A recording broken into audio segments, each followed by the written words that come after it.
latest edition of R&R, okay? Hindi po ito interview conversation yan, so magko-compete kami ng daldalan. Pero let me just apologize kung medyo masyado ako madaldal more than usual last time kasi pagod na pagod yung ka-host ko dahil nagdoble kara. Pero kahit nagdoble kara, napakaganda yung analysis na 5 episodes ang ginawa natin sa isang oras. Kaya believe na believe ako sa sarili namin.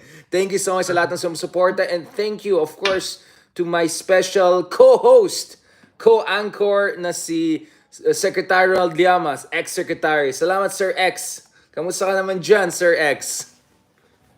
Co-anchor pala ako? Oh, ano na to eh. Ako dito eh. Small R. Ayan, ikaw yung real big R, ako yung official lang na big R. Ayan, Kamusta ang mo? Kamusta ang Valentine's mo? Valentine's ko dito sa Solid North. Solid North at gusto natin makinig sa minamahal natin presidente. Bago tayo pumunta sa mga mas seryosong issue, dito muna tayo sa video na pinalabas ng ating minamahal na Pangulo na nagbe-bench press, na nag-weights, abdominal exercise, na may rockstar music, and meron advice sa mga singles dyan na self-love, love yourself. Anong basa natin? Meron pa sila kayo ni First Lady, nakita mo yun? Ay, hindi ko. Parang mas marites ka sa akin. Answering questions about their lives. Pero believe ako dun sa nag-weight siya na abdominal exercise, na mga ganyan-ganyan. So, Sir Ronald, what's the subtext here? What are the subtext here? Hi, Ma. What's the subtext here? Alam na natin yung subtext. Continuation ng mo eh. Fentanyl narrative. No? Mukhang continuation niya nun eh. No? Yes to sports, no to fentanyl. Pinapakita niya na if I were an addict, baka hindi ko kayang gawin ito mga to. No? Yung mga ganyan-ganyan. Devastated yung aking katawan, di ba? Oo. Di ba? So, tingin ko continuing narrative yan. No? Alam mo naman eh, si President Bongbong Marcos ay conflict averse. Yeah, of course. Notoriously. At most siya ay passive-aggressive. Kaya, kaya ito yung ganyang ginagawa. Pero actively gymming. Passive-aggressive, pero active yung pagkano niya. Alam mo tayo tatalungin, tayo aawayin, talagang aggressive tayo. Pero si BBM, mukhang kwan. Puro indirect, di ba? Yung kanyang mga patira, no? Baka next niya, boxing na. No? Kaya tingin ko related pa yan doon sa away. Yeah. This is his subtle way of humanize ng konti yung kanyang presidency. Right. May kasabayan eh, yung tandem nila na First Lady na hindi ko nakita yun eh. Pinag-uusapan nila yung hindi ko nakita yun eh. Paki-explain nga ano nangyari sa video na yan.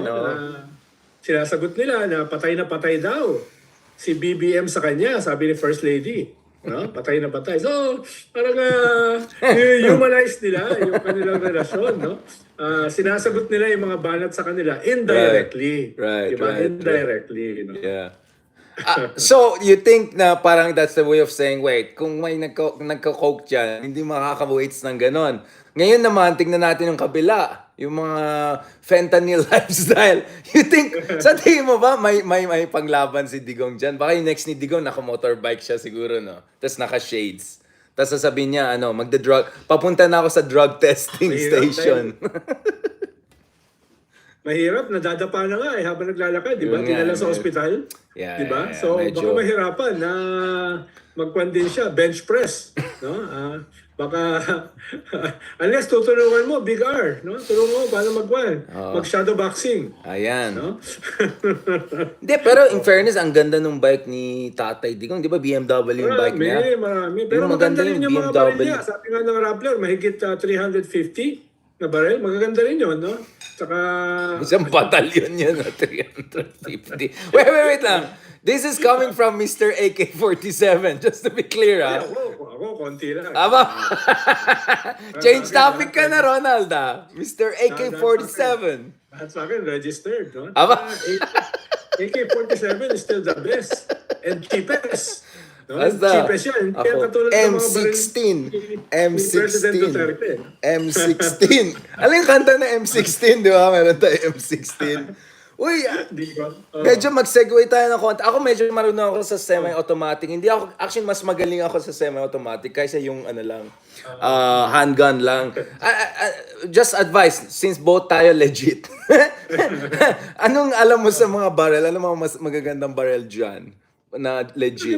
Depende kasi kung saan kahiyang eh. Halimbawa, sa akin, mas gusto ko 45 at saka 40 caliber. Yung, kumbaga, malakas yung stopping power. Pero, Stopping power talaga eh. Depende kung saan kahiyang eh. Kung saan maganda yung pulso mo. No? Yung iba kasi mas gusto 9mm. Si Pinoy, ang gusto niya 9mm na Glock. No, yun yung, Glock. Yeah. Yun yung sa Counter-Strike na maliit lang na. Gusto niya ron, no? Mabilis Pero lang. mas younger, ang gamit ko ay CZ75. Wow, No? Isang compact CZ na hindi nagja-jam.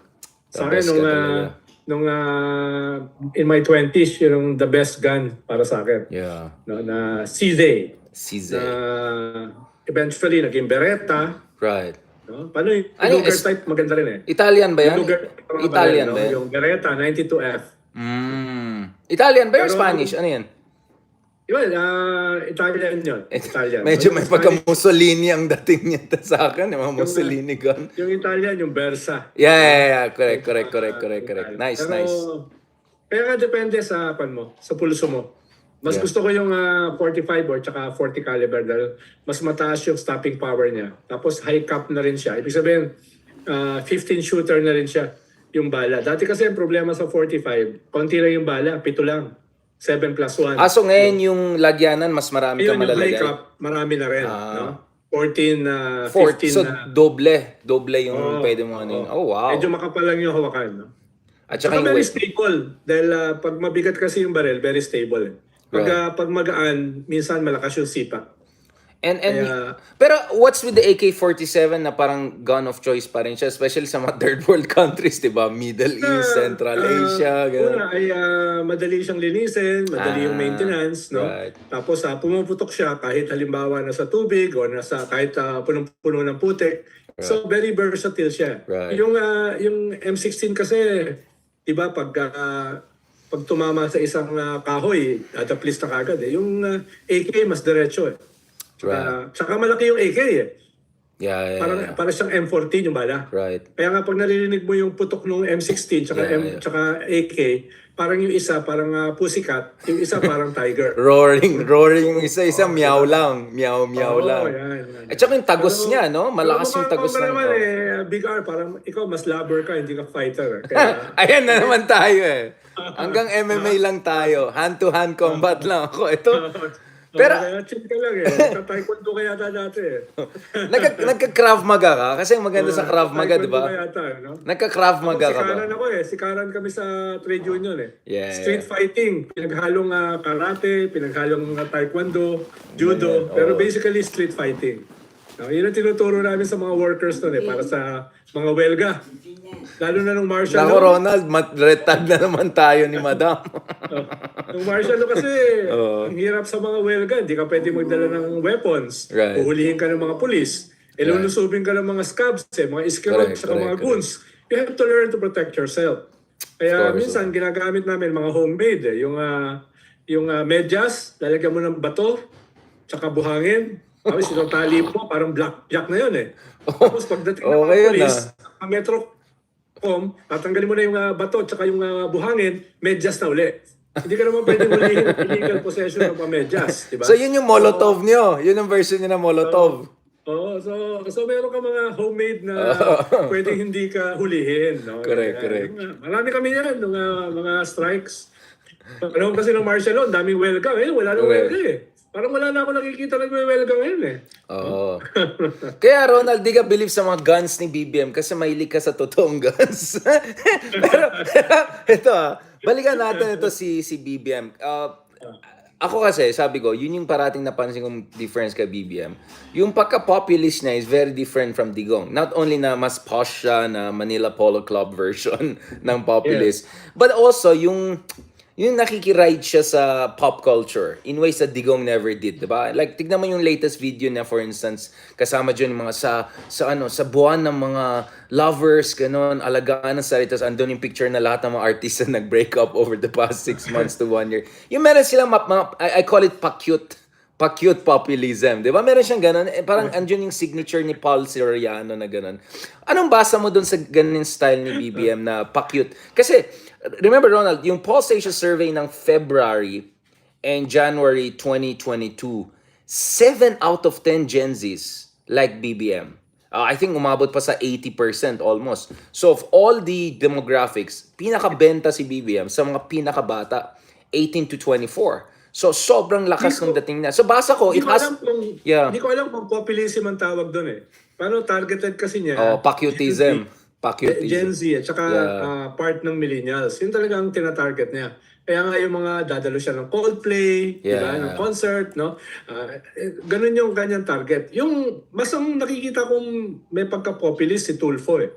Right. Yung tutulungan ko kayo, no? Isumbong kay Tulfo, no? Yung siya yung mas ganun eh. Kung ano yung mga popular issues sa mga D&E. Yeah. No, mas hindi yung Generation Z eh. No, mas D&E mas class driven siya. Tama ka. Rather than identity. Ganda ng analysis. Hindi ko sigurado kung populist yung strategy ni BBM. Mas identity yung kanyang target eh. Si Tulfo mas yung masa eh, no? Mas yung masa yung kanyang target. Kaya yung classic na populism, no, na ang ginagamit niya. Ako, Ronald, ang point ko doon is, parang I call it posh populism or pa-cool populism. So I'll give you a very good example. The most populism. No, I mean, look at the most famous populist today in the world is a guy who's just a few age older than me, si Bukele ng El Salvador. And yung ginagawa niyang Bitcoin, yung national currency niya, yung mga ganun. Yung pa-cool effect na ganun, di ba? Sa tingin ko, may parang it's a force multiplier sa populism eh. Yung pa-cool effect niya. Posible, magandang pag-aralan niya, no? Dahil hindi naman isang version lang ang populism. Yeah. Depende sa target audience mo. Right. Diba? Lalo na sa Pilipinas, 60% ng ating populasyon, ng ating voters ay mga kabataan. Exactly. Kaya hindi lang siya class related. Right. Pwedeng identity related din siya. Demographic related. Kasi ang target mo dyan, regardless of class, whether A, B, C ka or D and E, kung cool ka and all. I'll give you another example. So Bukele is the young, self-described coolest dictator in the world. Kung titignan mo yung Twitter account ni Bukele. Coolest dictator. I mean, nakalagay dyan in Espanol, like coolest dictator, El Mundial, something like that, right? So sobrang talagang self-styled, no? But I'll give you another example. The person who's about to be the president of the third largest democracy in the world and the biggest ASEAN country, Indonesia, Prabowo Subianto. Yes. Alam natin si Prabowo Subianto, nakakatakot tong tao na to. Ito yung son-in-law ni Suharto at ito yung dating sobrang questionable na general accused of massive human rights violation, mga desaparecidos, yung mga nangyari sa East Timor. Pero tignan mo yung latest na ginawa niya, parang cute lolo, parang cuddly grandpa, pa-anime siya, TikTok siya, sayaw-sayaw siya. So there was an analysis recently by The Economist about itong Prabowo Subianto na ang bentang-benta niya sa mga not millennials. Kasi mga millennials, naalala pa nila yung 1990s, yung East Timor, yung mga human rights violation. Pero Gen Z, bentang-benta sa kanila. They're like these animations of him, cute na ganyan-ganyan lang si Prabowo, parang like a cute old man, may anime, ganun. Bentang-benta siya. Like 80% yata ng mga kabataan sa Indonesia may gusto sa kanya. Across all classes, dating ABC sa Jakarta, Yogyakarta, yung mga big cities. So sa tingin ko, related lahat yan. It's not your digong, class, demagogic, left-wing, right-wing. It's a different kind of a pa-cool, relatable, pop culture, populism na may softer version like BBM, may more self-styled version like Bukele, and then there's like a shameless version of Prabowo Subianto of total reinvention. I think the Indonesian elections this week, diba? The Valentine's Day, yung kanila elections, will be the first TikTok elections. Ang lakas ng effect ng TikTok dito sa latest elections sa Indonesia. And Gen Zs are mostly on TikTok. Natuto rin sila kay Widodo, no? Dahil right. Jokowi, Very popular din si Binondo yeah. across classes, di ba? Yeah. Kahit ngayon, napatapos na yung kanyang term, di ba? Very popular pa rin siya. Pero mo, dumadalo sa party congress nakamotorsiklo. Ayaw mo yun? Di ba? Cool din di ba? Kaya natututo na yung mga leaders whether authoritarian, whether dictatorial, no? Whether reformist or ano. Even reformist, natututo na, no? Kaya dapat yung mga reformist dito matuto ng aspect ng populism. No? Is populism the only game in town? The reason I'm gonna ask you, Secretary Liam, is you serve as political advisor of Pinoy. And from my understanding, even Pinoy to a certain degree dabbled in populism. Not demagoguery, but populism. Yung idea na, I'll just fight against corruption and lahat ng problema natin more or less masolve. I mean, I find that pretty a populist standing. I don't find it a technocratic. Well, to some extent, degree, di ba? Nagpopulist din siya. Yeah. Pero his presidency is not like that Right. Yung presidency niya is more modernist Yeah. More modern no? Ayaw niyang, siguro kung ginamit niya yung populism during his presidency, baka iba yung resulta Right. Diba? Yung, ayaw niya ng epal Ayaw niya ng masyado nagpapacute. No? Medyo may ganun siya reaction Iba nung kampanya. Yung, talagang ginamit niya yung corruption dahil nga yung pinanggalingan mong gobyerno si Arroyo No, si Arroyo. Kaya partly dinikit niya doon yung anti-corruption struggle niya. Pero nung presidente na siya, he was more a modernist No? Medyo umiiwas siya doon sa at least yung populism as we know it, no? Yeah. Yun yung iniiwasan niya. Kaya halimbawa yung kanyang kandidato, no? Might have been better off sa election kung ginawa ni Pinoy yung halimbawa yung ginawa ni Digong. Right. Diba? Tinriple na yung sahod ng mga sundalo at saka ng mga pulis. Ayaw na pinopost siyang kay Pinoy Ayaw niya na Dahil posibleng magkaroon ng fiscal problems. Right. Yung ibibigay yung pera ng SSS para sa mga seniors, no? Dodoblehin, titriplehin yung benefits. Ang tinitingnan ni Pinoy ay yung sustainability ng mga institusyon na yan. So, in maraming pagkakataon, umiwas siya dun sa populist style na, ibigay lahat, bahala na yung susunod, no? Kung wants ng tao, ibigay sa kanila. No? Yun yung foundation ng populism No? Wala ka na masyadong pakialam whether sustainable yan o hindi. Ang mahalaga, popular ka, panalo ka, at yung successor mo, or yung inyong gusto mong continuity, ay magpapatuloy, no? Right. Medyo ayaw ni Pinoy niyan Yeah. Ako, ang approach ko dyan, no, in a scholarly fashion, is yung varieties of populism. So, Digong is the more fully demagogic populist, di ba? Hindi lang yung style niya ng pananalita, hindi lang yung kampanya niya. When naging president siya, he really engaged dun sa pinaka-populist na penal populist, talagang punisher, ganun. I think sila Jokowi and Aquino, I'll put them in the same category of medyo pa-populist when they were running for office, yung electoral positioning nila. But once they were in office actually, they were much more standard, modernist, reformist kinds of leaders. So hindi sila full-fledged. I would call them instrumentalist populist, diba? Partial lang sila. And because, yun ang gusto ng, let's be honest, maboboard ng tao sa'yo if you just give technocratic arguments. Like Gibo, I think, was the best candidate for a technocratic argument, right? No offense to Pinoy, but if you look at the debates in 2010, Gibo was like head and shoulders above everyone else. He knew the numbers, ilan per head yung per capita police natin. Diba when he was asked about law and order, grabe, he would give you all of this data and all of that. Hindi gusto ng tao yan. Gusto ng tao yung parang kind of a bumper sticker kind of solution and all. So with all due respect to President Aquino, I think he was a bit populist during his election campaigning strategy, but not when he was the president. But Digong was true and true, full-fledged, through and through. He was really a populist, just like Trump, just like Bolsonaro. Crazy things, yeah. Even before Digong, nandiyan si Erap. Erap was also of course, Erap is like classic populist. Given na yan, yung parang ngayon lang. But kasi na hindi mamamatay tao. No, walang EJK, no? Yeah, medyo next level kasi si Digong Yeah, medyo scary level si Digong and all. You're right. I mean, In the case of Trump, siguro not inside US, pero yung mga gyera na ginagawa nila abroad or muntik na nangyari in a way, di ba? Deadly populism din sila in a way, yung mga right-wing populists. If not at home, they're gonna wage wars abroad. Swerte lang tayo, walang nuclear weapons si Digong. Di ba may nag-joke na, buti Duterte na have nukes kasi he would be scarier than Trump. May nagsabi ng ganun, di ba? Na wala tayong pangsugot sa ibang bansa. Ibang usapan na siguro, sinugod na natin yung Sabah or something like that to distract Yung from. latest nga niya, na outburst, sabi niya, uubusin niya, imamasakran niya yung ICC na magsaserve ng warrant, di ba? Oh, 'di ba? Tingnan mo yung mindset. Buti nga wala siyang nuclear weapon, 'di ba? Baka mag-brinkmanship siya ala Putin, 'di ba?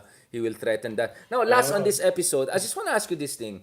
I know it's a bit out of nowhere, but would you agree na realistically, no, at the stage of political development we are, at the stage of political culture we have, someone like Jokowi perhaps is the best we could have for the Philippines for now. Don't you think so? I think para masyadong maaga to have a Macron-like or Obama-like kind of president. But someone like Jokowi na hindi super eloquent, super technocratic, may instinct for populism, may instinct for reform, magaling maglaro, 'di ba? He even make Prabowo his defense secretary. Medyo may pagka good Machiavellian. Do you think that that's reasonably the best version of a president we can hope for under the current circumstances? Not ideally, not normative. I know a lot of criticisms about Jokowi. Daming galit sa kanya, daming disappointed sa kanya. Medyo trapo din siya. Yung anak niya ngayon ang ginawa ng vice-president kay Prabowo. I can go on and on about the criticism. But realistically, Indonesia has come very far over the past 10 years under Jokowi. I think Indonesia has done very well under Jokowi, even if Jokowi has been far from perfect. And I think realistically, dahil very similar tayo sa Indonesia in terms of level of development and all, don't you think yun yung pinaka-sustainable form of reformist leadership na we can hope for? Well, hindi ko siya tatawagin na the best. No? Ang basta tatawagin ko nga, ito yung viable. Baka ito yung viable sa isang bansang katulad natin. Na ganito yung level ng electorate. No? Ganito yung weaknesses ng political system. Ganito yung weaknesses ng political leadership, no? Ng political culture. Right. Baka siya yung baka ganyang style yung best of all worlds, no? Yun yung mangyayari dahil or least worst of all world or whatever, something like that. May kaunti siyang reformist stature, meron siyang populist stature, may pagka-operator. Diba? Pero medyo may pagka-strong leader din siya, may pagka-Machiavellian, di ba? Yung hindi rin siya papahuli ng buhay dito sa mga trapo natin, no? Correct. Pwede niyang laruin yung mga trapo, pero at the same time, pwede niyang kausapin yung progressive movement, di ba? Pwede niyang kausapin ng civil society. Baka, yes, tama yung sabi mo, na baka yung level natin ay katulad ng level ng Indonesia, no? Ganong klase. Pwede rin na siya yung maging komadrona of something better. No? Ibig sabihin, pwede rin yung kanyang leadership, yung kanyang klaseng makukuha nating bagong political leader should be the strong leader na pwedeng i-level yung playing field para mas maging sustainable yung modernity at saka reforms. Right. No? Mas ganun pa ang tingin ko eh. No, kailangan mo handlein yung mga dynasties, yung mga warlords, yung mga traditional politicians. Pero at the same time, saan mo dadalhin? Ano yung direction? Yun yung problema na hindi ko nakikita sa present crop of leaders natin. Sino yung gagawa niyan na may enough strength, pragmatism, ruthlessness, no, for lack of a better term, pero merong reformist vision. No, yun yung siguro hinahanap ko na transitional or for lack of a better term, transitional leader to something better. Stepping to something stone. More modern, more reform-oriented, more social welfare type of leadership at saka vision para sa ating bansa. Ronald, yun yung problema naman kay Jokowi eh. Parang after ng kanyang term, no, saan papunta?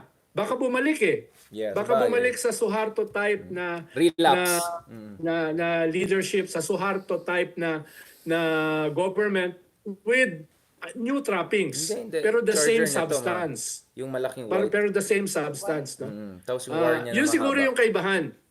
Pwedeng magkaroon tayo ng ganyang style of leader, pero dapat papunta to something better. No? Hindi babalik dun sa nakaraan. Hindi babalik. Sana yun yung sustainability na hinahanap ko. I agree. Hinahanap ko. Ronald, one last question related dito. Indonesia allows for re-election and up to 10 years of continuous presidency.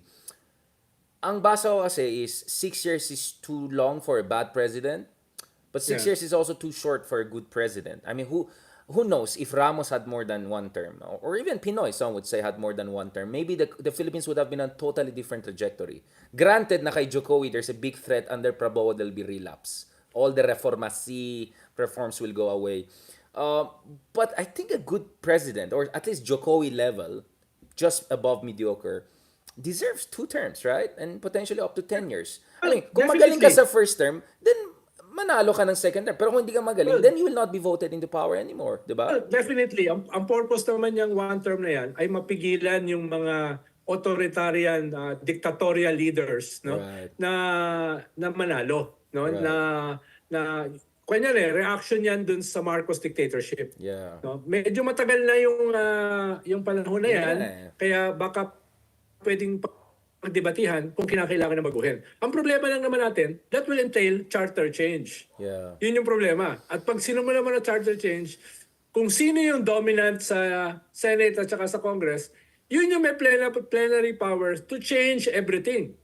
Okay lang Right. sana kung halimbawa meron kang modernist bloc within Congress at saka Senate na i-assure na hindi tayo magdi-deteriorate. Yung political system na gagawin mo ay hindi magdi-deteriorate, di ba? Yun lang naman yung problema eh, no? Ang problema, hindi ko nakikita yung reformist bloc na yan within Congress or within Senate. You have 1 or 2 senators Right. na reformists. You have 1, 2, 3 or 4 congressmen out of 315 na reformists. So ibig sabihin, pag binuksan yung charter para dyan sa proposal na pinag-uusapan natin, na magkaroon ng at least 2 terms, no? Yung presidente, baka the worst might happen. Yun yung problema. Yun yung problema lang na pag binuksan mo yan. No? Again, can of worms, Pandora's box. Yes. Let me just add. Halimbawa, nakakatawa itong si Digong eh. Diba, nung presidente siya, gusto niya baguhin yung konstitusyon to shift to a federal system. Right. Nung hindi na siya presidente, anti-charter change siya. Dahil maganda daw yung constitution, dapat baguhin. No? Pero 2 weeks ago, sabi niya ay magsisisid na sila, which is worse than changing the constitution. Dahil para ka ikaw makapagsisid, kailangan mo ng tsa-tsa. You cannot secede without changing the constitution. Hindi ko alam kung na-realize na yun eh. So, in almost the same breath na binanatan niya yung charter change, ay nag-propose siya ng charter change with this secession project. Which Secession can only happen in a charter change con us. No? Doon lang pwede mangyari yung secession mo. No? which just proves na hindi ito madman theory, madman lang ang nangyayari ngayon, di ba? Yung wala na yung theory. Mad Max theory ang nangyayari ngayon. Last one, I just want to add to this, no? Again, I really like this discussion kasi dito lumalabas na paras tayo, we're pragmatic idealists, di ba? As much as we're idealists, you also want pragmatic idealism. What is the threshold of risk we're willing to accept in order to push for some much needed reform? I mean, sabi mo nga, ang problema is whenever we have constitutional change or whatever, ang problema kung trapo yung mga in charge, I mean, you cannot fix the problem if the fixer is the problem. But at some point, Ronald, hindi naman tayo pwede umasa forever na manalo yung mga progressives majority. So, what is the threshold of acceptability? Because I think both of... defining yung 2028 eh. No? Dahil definitely, yung adaptor na malaki na ganyan. 6 years ka It's with there in the room Duterte. sa taas, Diba? please. 6 years ka with Duterte. Tapos nanalo Nandun sa o bag ko nakabalik na, yung mga yung bag. Marcoses. No? Yung bag. Yung first year ng Marcos, Yung sa, hindi ka purple sigurado na eh. bag, Diba? purple bag. Yung first year ng Bring the Marcos, hindi purple ka bag sigurado kung ano yung ethos nitong Marcos na ito. No? Ito, babalik ba tayo sa dictatorship, authoritarianism? Tayo ba ay babalik sa cronyism, Right. no, etc. So, yun yung pinag-aralan natin itong yung first 1 year ni BBM, no? Right. Mukhang karamihan naman doon sa ating kinakatakutan, hindi nangyari. 'Di ba? So Mukhang far. wala namang direct So pabalik far. sa Yeah, so dictatorship. Pero marami pa rin problema yung bansa. Right. Hindi pa rin nare-resolve yung Dutertismo. Yeah. No? Dutertismo is still alive. The daughter is the vice president, di ba? Tapos nakikita mo front yung runner pa napakaraming to be the next Oh, president. Yeah. nakikita mo yung napakaraming recidivist element na naiiwan, di ba? Nakikita mo True. yung forces of reaction still holding sway Right. in both legislative houses, di ba? Especially sa local government. So, Right. medyo nakakatakot pa. Right. Kaya sa akin, defining yung 2028. Will the 2028 results provide a Right. reformist poll? Ako nga poll lang eh. Big Yeah, R. yeah, yeah. No? Just May one reformist poll. poll Yeah, ka just ba? one poll. Yeah. Magkakaroon ka ba ng presidente na open sa reforms kahit hindi reformist? Right. Magkakaroon ka ba ng Senate slate na hindi lang nag-iisa yung reformist? Yeah. Or congressional slate na hindi lahat ay trapo? No? Right, right. Magkakaroon ka ba ng mas maraming Magalong, mas maraming Biko Soto, Yeah. mas maraming Kakabagaw, no, sa Right. local government. So sa Right. akin mahalaga yung 2028. Meron tayong 5 years para gawin 'yan, para i-create yung conditions para diyan. Right. No? Dapat lahat itayanan natin itong next 5 years. Next 4 to 5 years. Dapat itayanan natin lahat diyan. Or else it will be a vicious cycle. Paulit-ulit ka. Meron kang Duterte, meron kang Marcos na hindi mo sigurado kung saan pupunta, 'di ba? So And then Baste, sana- and then Sandro. sana man lang maka-create ka ng poll sa Yeah. loob, no? Hindi ako umaasa na matatransform yung lipunan sa 2028. Ang inaasahan ko lang, at least create a reformist poll. Right. And within that reformist poll, a progressive poll. No? Yun yung, kumbaga, yung last productive 10 years ko, doon ko ilalagay. No? Ikaw, mahaba ka pa, meron ka pang 30 years. Ronald, kami 10 years na lang eh. Ronald, mag-fundraising tayo, mag-stem cell ka para kang Enrile hanggang 100. So may 40 years ka pa na. No? Pero natutuwa ako eh. Dahil halimbawa, itong mga episode natin na ganito, no? Yeah. Yung episode with Politiscoop, yung episode Yeah. with Robbie Alampay, with Christian Esguerra, may nakikinig sa atin eh. Ibig Yes. sabihin, hindi rin natin masasabi na walang-wala yung ating True, yeah, electorate. exactly. Walang-wala yung ating... Exactly. Merong poll, lalo na ngayon ako nagbabasa ng mga comment, merong growing base yung ating populasyon na nagiging critical, na nagsawa na dun sa cycle na pinag-uusapan natin. Diba? Right. Yung cycle ng populism, ng dictatorship, ng traditional politician, ng corruption, meron nang lumalaki. No? Right. Na ngayon ko lang nakikita uli. Sana lumaki yan. Right. Sana lumaki yan. Well, I mean, I can say at The least... very fact na matataas Right. yung ganitong klaseng episode, yung mga nanonood, ibig sabihin merong ganong klaseng nakikinig. Diba? Yeah, I mean, we're talking about millions of views. I mean, between me and Christian and your other interviews, I mean, we're easily talking about 3, 4, 5, 6 million views, right? So, malaki yung... And it's not just number eh.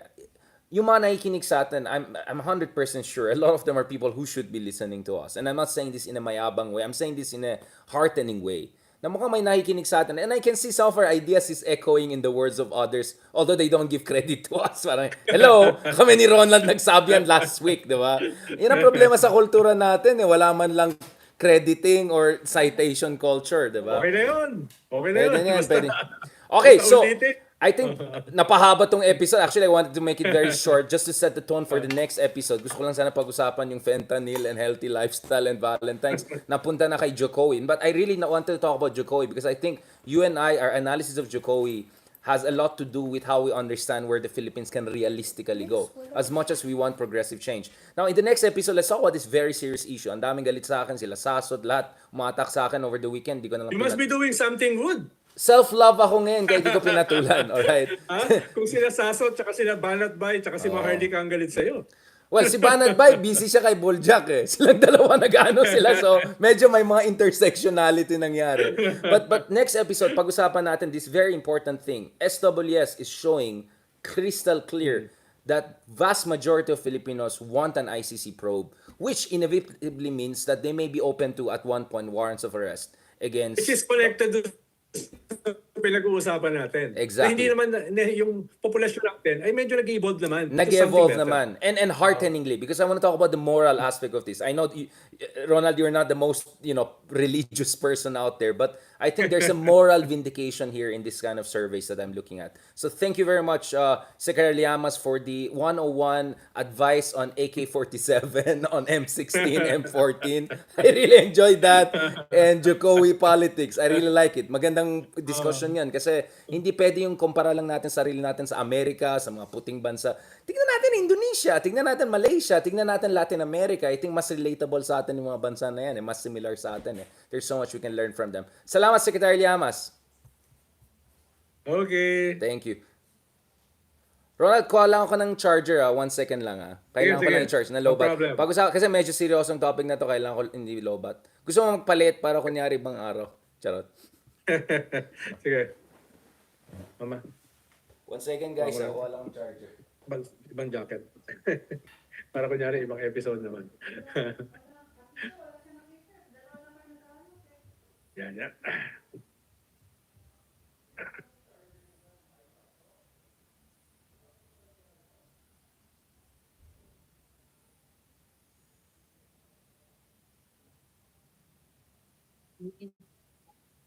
Ha? Bayad ng PE.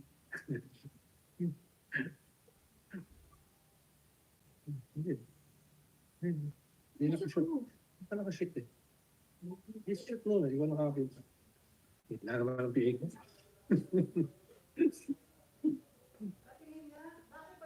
Naki-cover ng PE.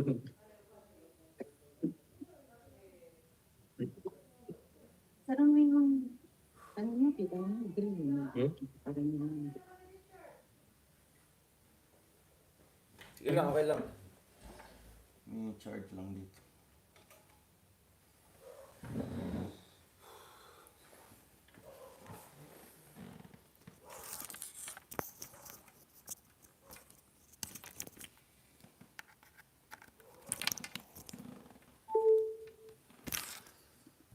Okay, go na tayo, Sir Ronald.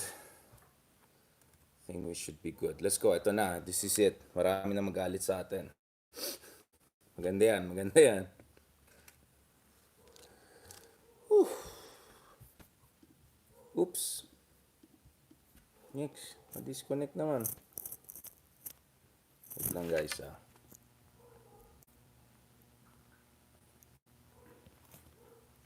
Patay. Ba't ang hina na internet?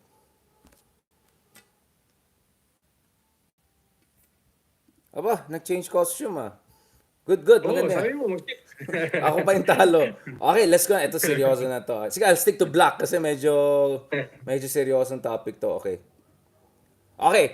Guys, welcome back to R&R, a conversation. Hindi ito interview. A conversation between dalawang madaldal na letter R. Ricardo and Ronaldo.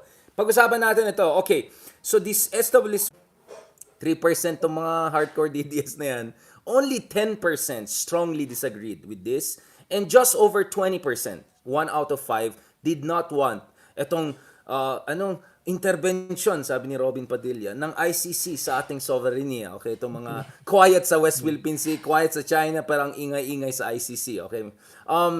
Sir Ronald, how do you read this? Because for me, there's also kind of a moral vindication here. Because let's be honest, I don't know what's your personal experience, pero ako, Ronald, nasaktan talaga ako when I saw many of our kababayans, people that I respected, marami pa dyan sa mga gated communities na mayaman, cheering on the drug war, even if they know maraming EJK na nangyari. And for me, that was a moral crisis. I mean, how can we call ourselves a Christian nation and then you have so many people? So now I feel, baka nangyari lang dito, it was really all about climate of fear. Diba? Kasi, SWS was very clear. 7 out of 10 Filipinos feared being victims of EJK during Digong's time. Almost 8 out of 10 Filipinos, actually 95% in Metro Manila didn't want the suspects to be EJK. They wanted them to be kept alive. So, that means, baka ngayon na nawawala yung fear factor kay Digong at nagigets din ng tao na si BBM ay hindi rin maging diktador kasi last year in SWS, 47% they said they feared expressing contrarian views. See, I know all of the data, so hindi ko alam doon sa mga walang yung makapili club na nagsispin-spin. Ewan ko kung anong bayad sa kanila. Hindi ganun kagaling yung mga spin nila. Kami, sariling sikap lang, mas nag-aral kami na mabuti. How do you read this, Ronald? Because for me, I think a big part of Duterte's superlative popularity was all of this fear factor that distorts people's preferences. And now that the cloud is lifting, people are more honest about their compassion, their humanity, and probably even regrets of perhaps not being vocal enough during those days of, ang daming namatay eh. Thousands, if not tens Tama of ka. thousands. Tama ka, Big Car, no? Isang mahalagang factor dito ay yung fear factor. No? Marami talaga yung natatakot, lalo na nung nagsimula na yung tokhang. Lalo na nung nagsisimula na magpatong-patong yung mga bangkay dito sa extrajudicial killings. Pero ang pinagsimula nito was the populist rhetoric. Diba? Yung populism na pinag-uusapan natin sa mga previous episodes, no? Na hindi lamang nangyari sa Pilipinas, kundi around the world, diba? Diba? Oban, Erdogan, Bolsonaro, Trump, Brexit, no? Even to some extent Xi Jinping, no? Kahit Putin, iba sure, yung yeah. kahit iba yung kanilang kalagayan. No? So, it's a worldwide phenomenon. Pero sa atin, very distinct no? Yeah. Dahil halos nangyari siya overnight. Na after a very modernist leader, biglang nagkaroon ka ng populist leader, exactly, yeah. no? Pero anecdotal, pag nakakausap ko kasi yung marami sa mga OFW, natatakot sila dun sa kanilang mga kamag-anak. Na-create kasi yung fear about crime. Na-create yung fear about drugs, no? Ang sabi nga ni Digong ay 5 million, no? 5 million more yung mga addicts sa ating bansa. Hindi ko alam kung nasaan yung datos na yun, no? Paano, kahit nung panahon niya, wala namang maipakitang datos eh. So, ang laki daw ng mga... So, yung mga OFW, nagwo-worry sa kanilang mga kamag-anak na baka nalululod sa droga. Manufactured crisis. Are you implying this was a manufactured crisis? Na-exaggerate eh. Yeah. Na-exaggerate ng gusto. Yung real problem ng crime at saka drugs. Pero na-exaggerate at naging siya, na-weaponize. Sure. Diba? Na-weaponize siya eh. No? Yung traditional populist ethos na create a big enemy. Tapos package yourself as the solution. No? Susolusyonan ko ang drug problem in 6 months. No? 6 months. Natapos yung 6 years, walang solusyon sa drugs. No? Kaya fast forward, yun naman yung nakikita natin ngayon. Na wala yung fear factor. At the same time, nakita na walang naging solusyon sa drugs na pinagmamalaki na susolusyonan in 6 months. No? Tapos, yung populist ethos na nagsimula ay medyo nag-taper off na. Diba? Naubos na. Right. So, kaya ngayon, lumalaki ngayon yung nakikita nating mga survey in support sa halimbawa sa ICC na balikan or isa-summarize, ano ba talaga nangyari sa drug war? No? Nasolusyonan ba yung drugs o patuloy na lumaki yung problema sa drugs? Right. Halimbawa, nung binigay kay Lenny yung pagiging drug czar, ang proposal ni Lenny with the advice of Senator Ping Lacson, ang puntahan yung supply side ng drugs, hindi yung demand side. Lalo na around the world, no? Around the world, no?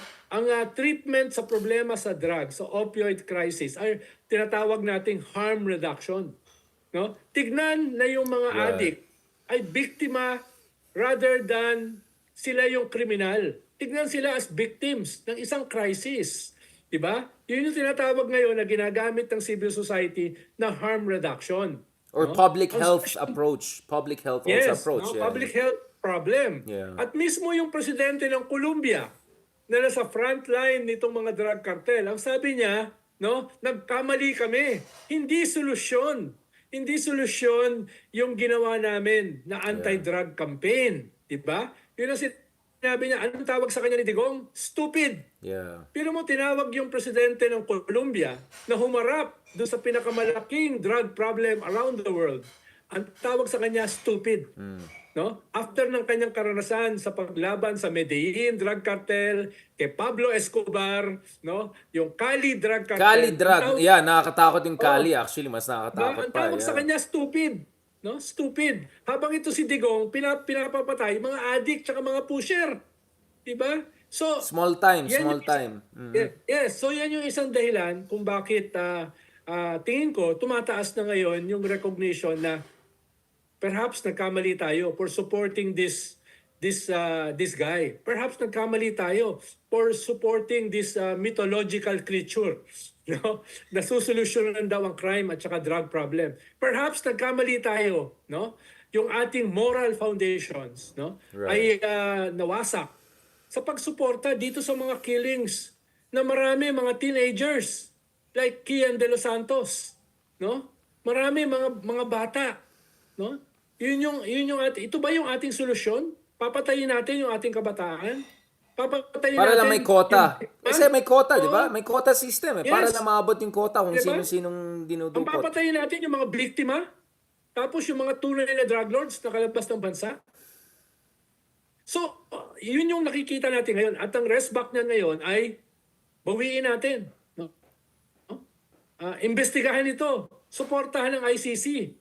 At hindi ako nagulat dito sa SWS dahil a month ago, nabanggit ko yan sa iyo, Big R, isang survey firm yung nakausap ko na nagulat sila na sa kanilang internal survey ay ang laki ng support ng ICC. Even in Mindanao. Hindi ko alam kung Very kailan nila interesting, ilalabas yung yeah. resulta na yan. Mukhang nauna sila sa SWS pero hindi pa nila nilalabas. Kaya hindi ako nagulat sa SWS eh. Interesting. Dahil may nagsabi na sa akin na isang survey firm na ito yung resulta ng kanilang internal survey. Yeah, No? yeah. Hindi ko nasasabihin kung sino sila. Sila na bahala maglabas ng resulta. No? At ang tingin ko, ito ay totoo. No?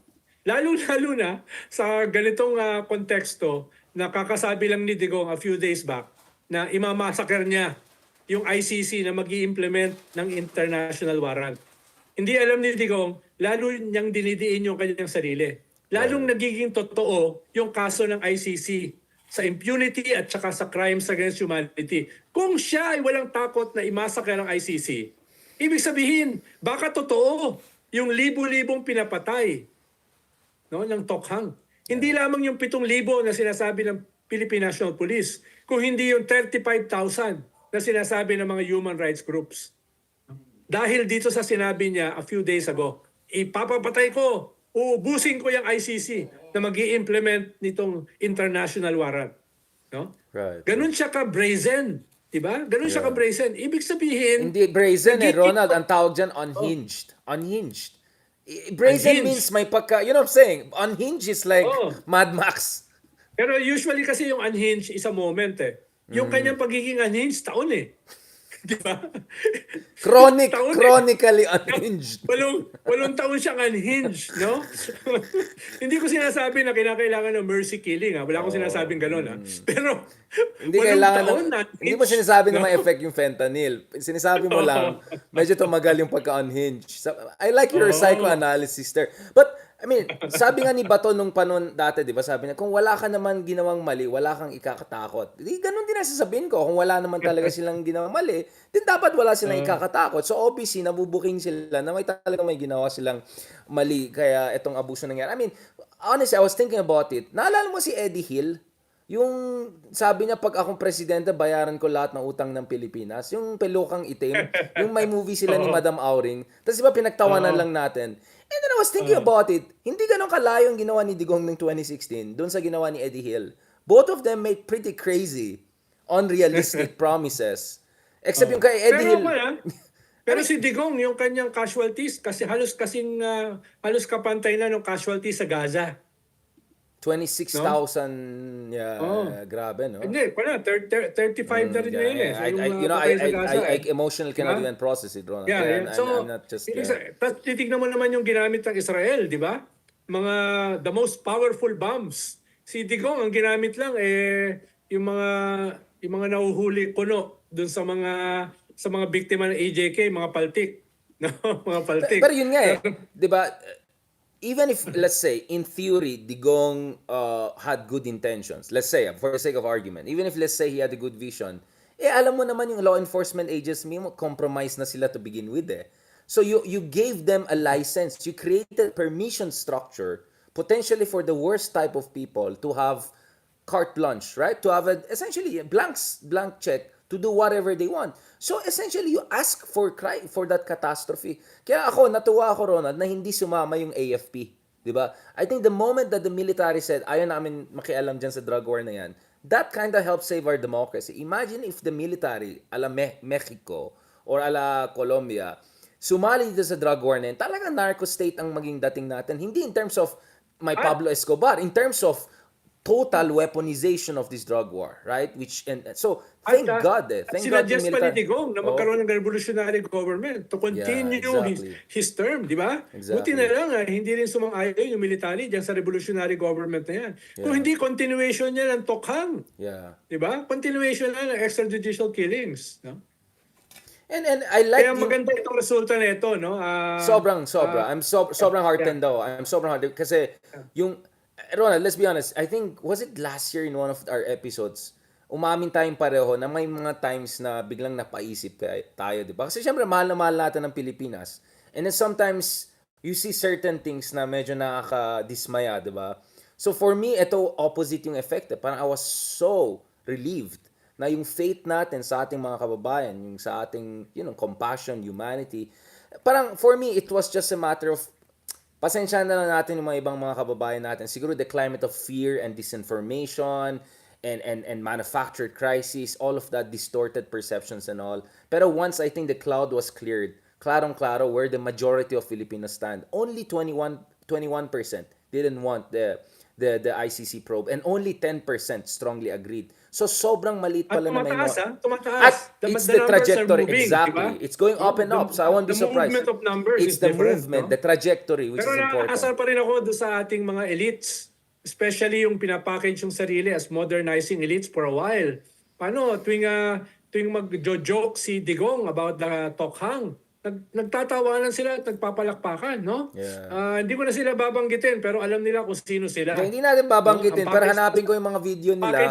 Ipakita ng natin sarili videos nila, nila. modernizing elites, no? Pero tuwing magjo-joke Shame. What a si shame. Digong tungkol dito sa killings na ito, tungkol sa kanyang mga rape jokes, nandun sila tumatawa at pumapalakpak, no? Mga walang hiya. Yeah. I mean, these are, and ako kasi na-share ko yung video ni Digong nung sabi niya make us a province of China, tapos nagpalakpakan yung mga nasa audience. Forever na yan. Forever na yung mga video na yan. Yung mga province of China, Team China sa Pilipinas. Ayan, umayos-ayos kayo dyan. Gusto ko nga balikan yung mga video na yun nung mga... Meron yan. Mahanap natin online. Yung mga big business natin. Exactly, no, exactly. Yung ibang mga big businessmen natin, talaga mga talamak yun. Pero yung iba na pinapackage yung sarili nila as the more educated, the more intelligent, the more modernist ng ating elites, no, nandun sila, nagtatawanan, nagpapalakpakan sa mga rape jokes, sa mga killing jokes ni Digong. No? Yeah. Dapat While there was isumpayan- actual killing happening. I mean, it's one thing na you laugh at the bad joke. It's another thing you laugh at something that actually is not a joke. It's just a fake joke about a horrible reality, right? I think. Sabi nga ng isang political analyst na nakasabay ko dun sa isang meeting sa mga European Union parliamentarians na dumalo rito, no? Ang nag-host si EU Ambassador Franz Janssen. Yung isang political analyst na kasabay ko, ang sabi pa naman, wag seryosohin yung mga sinasabi ni Digong. No? What a shame on these people. What a shame on these katayin people. siya, kahit kilala ko siya, no? Kahit kasama siya dati sa progressive movement. Kilala ko rin. Dahil, sabi ko, alam ko, binigyan lang ng ano yan joke? konting committee position lang sa Congress, ganun. Wala na, prodigong na sila. Sobrang, ang chipang, ang chipang sa nila. federal Sobrang committee, cheap. diba? Tapos Sobrang ganun ang cheap. salita. Huwag daw i-take seriously yung mga sinasabi ni Digong. Huwag mo i-take seriously kung hindi libo-libo yung patay. Kaya napilitan akong katayin siya. Shame on Sa them. harapan Shame ng on mga these kwal, people. Yung mga European parliamentarians. No? Ibig sabihin pa ganyan may mga ganyan na mga kasama natin sa progressive movement, kasama natin sa reform very movement. critical kay Pinoy, very critical kay Pinoy, and then Tapos, bigla kay Digong. na yun dito, no? Turn the blind eye. Hindi lang turn the blind eye, sinusuportahan pa. Pero Ronald, medyo matanda na yung iba. Pinagbigyan ko na lang. Honestly, medyo napikon ako dati sa kanila. Nagdebate nga kami sa UP. I know kasi who you're talking about wag na natin pangalanan. I hope God will give him, gender reveal na kagad.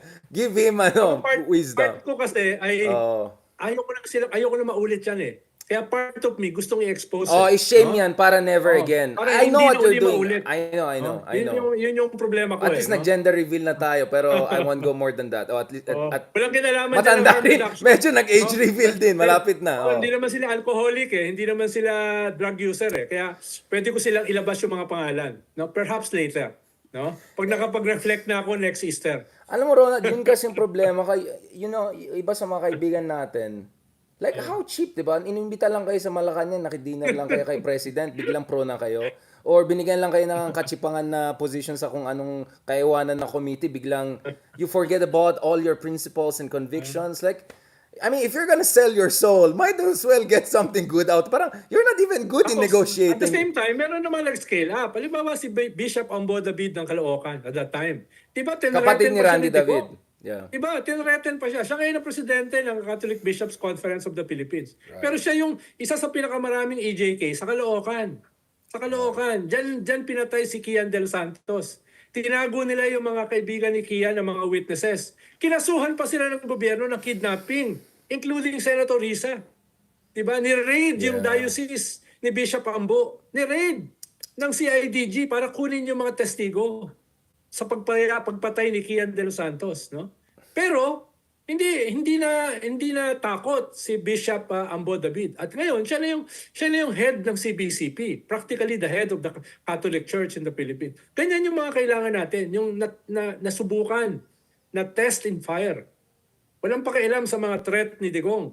Nag-offer nga ako sa kanya noon Bishop, kailangan nyo ba ng kaunting security precautions? Kailangan, ayaw. No? Yeah. Kinausap ko pa si Randy David noon, yung brother niya. Right. Bigyan natin ng kaunting security precautions. Baka, lalo na kung ganyan yung presidente, no? Hindi mo unhinged. anything can Chronically happen. unhinged. Chronically unhinged. Ayaw niya ng minimum security precautions. No? Yun Well, may yan Holy yung mga Spirit tipo. na May Holy Spirit na yung mga tao niya. I think once, you Yes. you are with the Holy Spirit, wala ka nang pake sa mga ganyan threats and all of that. And Kaya ako, thank wala God. akong Holy Spirit. Kaya Ikaw, gagawa ibang- ko ng broken pattern. No? Gagawa ko ng mga paraan. Ikaw para may hindi ako ma-ambush. AK-47. Ikaw kasi may AK-47 ka, katulad ng pinag-usapan natin sa previous episode. But Ronald, let me put you on the spot para lang to be fair. What do you say about the argument na kaya nga si Digong was able to manufacture this crisis is because yung embers parang ng crisis, your administration didn't do enough or at least didn't appear to do enough. Anong ginawa ng Aquino administration with the drug problem? Because I agree, it's nowhere as bad as Digong said. But I look at the United Nations data on shabu, crystal methamphetamine. Mukhang medyo malaki-laki ang pumapasok dito. In fact, interestingly, when I interviewed Mahathir when he was in Manila visiting for an official visit, I asked him about the drug issue. Remember, Mahathir is known as a dictator, right? But he said something. So he said, when it comes to drug problem, you go at the supply. He was implying galing sa China ng mga di ba? So, even Mahathir was smart enough to politely tell Digong, focus on supply, which is what you were saying a while ago. Supply side dapat ang solution, public health the focus. But just for the sake of reminding people, do you think na may konting overlook ang reformist administration from Ramos to Pinoy in terms of dealing with this na allowed for Digong to exaggerate it? I also Googled it because when I wrote the book about Digong, I wanted to understand where is this penal populism's appeal coming from. Among others, of course, yung slowness ng justice system, lack of faith in human rights, blah, blah.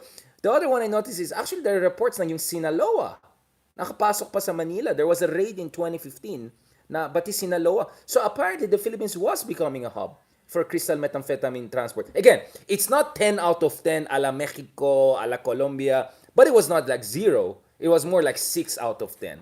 So not that bad, but it was kind of problematic, or at least going that direction. What did the Aquino administration do about it? What is the truth of the matter? Can you tell us? Or baka may pagkakulang? I don't know. Like, what's your take on that? Well, hindi ko sigurado yung numbers No, hindi ko sigurado yung numbers. Pero definitely, problematic tayo sa drugs. Even before the Aquino administration. Sure. Even before the Aquino administration, nagsisimula na yung problema na yan. Huwag mong kalimutan na yung nagpabagsak kay ERAP, no? Ay weteng. Usually yung weteng ay konektado sa drugs. Diba? Syndicate yan A syndicate ay konektado sa prostitution, money laundering, konektado yan sa... Bundle crime yan bundle yes, yan. kaya nga tawag syndicate. It's a multifaceted Yeah, exactly. mafia type of organization na which never disappeared talaga, no? Which never disappeared. At with the opening of borders, lalong naging fluid yung pagpasok niyaan, no? Kaya yes, yan ay problema ng Aquino government. Hindi lang yan, pati terrorism. Halimbawa, na-monitor namin doon yung pagsimulang paglaki nitong Maute. No? Right. Doon ko first time narinig yung salitang Maute. Dahil ang alam natin kasi Abu Sayyaf eh. Ang Right, alam right. natin, di ba, ibang mga BIFF, yung mga Narinig gano'n. yung Maute. Ibig sabihin, BIFF, yeah. Nagsisimula yung sumulpot eh. Nagsisimulang sumulpot, no? Nung mga panayan. Pero yung drugs ay matagal na yan. Matagal na yan. At with the opening of borders, lalong naging malakas yung pagpasok niyan, no? Kung ako ang presidente, no, mas magiging within the present rule of law, mas babanatan ko yung mga borders natin. Halimbawa, first few months pa lang ni Pinoy, nakahuli na kami ng syndicate na Taiwanese eh. Right. No? Na Taiwanese Right. na involved sa Cebu, no? Nagkaroon nga ng issue diyan dahil pinadala namin sila sa China. Yeah, No? yung sa Imbis sa China, yun Taiwan. yung naalala No? ko yun. Ang laking problema yun. Yeah. Oo. Yan yung pinadala namin sila, itong mga syndicate na ito. Kaya alam namin na may mga syndicate na ganyan. Ang dilema diyan, Big R, no? Alam mo na merong mga protection yan sa ating judiciary. Yeah. Alam mo, may protection yan sa ating kapulisan eh. The whole, ang problema, paano mo siya ipe-purge? Yeah. No? Marami dyan Deep mga state. judges eh. Yeah, deep no? state. Yeah. Ang bilis kumita ng mga judges pag pinawalang sala nila ang isang drug lord. Diyan yung maraming naghahanap buhay diyan eh. Kaya yun yung balancing act between the rule of law at yung strong arm tactics to quell itong mga piskal, itong mga hukom, at saka itong mga pulis na ito. So may purge dapat. Ronald, so there should have been a purge. A more aggressive response dito sa mga corrupt There should have been a purge. narco Pero alam mo naman, politicians. because of the rule of law, kakasuhan mo yan eh. Kakasuhan mo yan. Kailangan may testigo. Tapos yung testigo, poprotektahan mo. Diba? Tapos, yung mga biktima, yung mga addict, yung mga pusher, kailangan i-rehabilitate mo. Which entails a certain amount of funds. Right. At saka expertise. Diba? Yung ating mga barangay health services. No? Kailangan meron diyang negative campaign, pero at the same time merong positive campaign dun sa harm reduction to rehabilitate the victims rather than killing them. Diba? Yun yung dalawa na sabi mo nga baka kulang yung 6 na taon na term, diba? Yeah, going back to our episode, it's not enough. Yeah. First year mo nag-a-adjust ka pa lang eh. Yung last year mo lame duck ka na eh. So practically you have 4 years, no? 4 years para mag-adjust. Kaya nga sabi mo, masyadong maikse for a good president, masyadong mahaba for a bad president ang 6 years. No? Yun yung pinag-uusapan natin in a separate episode. No? So yan yung mga contradictions eh. Niyang ganyang klaseng problema. No? At ang problema kay Pinoy, wala namang background sa ganyang klaseng law enforcement, 'di ba? Hindi naman niya strong point 'yan eh, no? Hindi nga siya prepared as a president. I understand, and corruption was his issue, but may maraming criminal. Halimbawa ako, kung ako yung presidente, ang kukunin kong drug czar, yung mga tipo ni Ping Lacson. True. Diba? Yung kinakatakutan ng mga drug lords. Yeah. No, hindi ko sinasabi na si Ping Lacson yung kukunin ko. Pero yung naunawaan, no? Nasaan ba itong Big Five? Meron tayong Big Five ng mga drug syndicates. No? May listahan dyan ng mga pulis eh. Alam naman nila kung sino yan. Open secret diba? na yan. Open secret na yan.